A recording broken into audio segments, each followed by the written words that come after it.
بسم الله الرحمن الرحیم.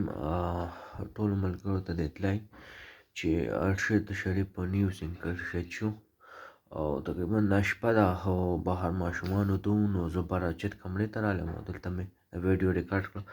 یقین وکړه چې دا خبره راته راغې ډېر د افسوس خبره ده او ډېر زیات خفه شوم. قسم دی که خوب رالم راځي او صرف سوچ دا دی چې اینکر د پاکستان و هغه پاکستان کې چا سره داسې لانجه شوه چې هغه ډېر مجبور شو پاکستان یې پرېښود. د پاکستان نه لاړو دوبۍ ته، دوبۍ نه لاړو امریکې ته، برطانیې ته لاړو، د برطانیې نه کینیا ته لاړو.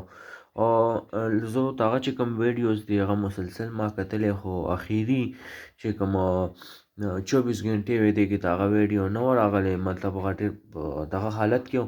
خو هغه مخکې نه د خپلو ملګرو سره اوس انټرویوګانې راتللې، هغې وایي چې یاره زما جان ته خطره ده راته او د هغې د وجې هغه پاکستان هم پرېښود او برطانیه نه هم اوس ساوت افریقا کې او په ساوت افریقا کې په سر کې ګولۍ ولې په سر یې ویشتې دی او شهید شوی دی.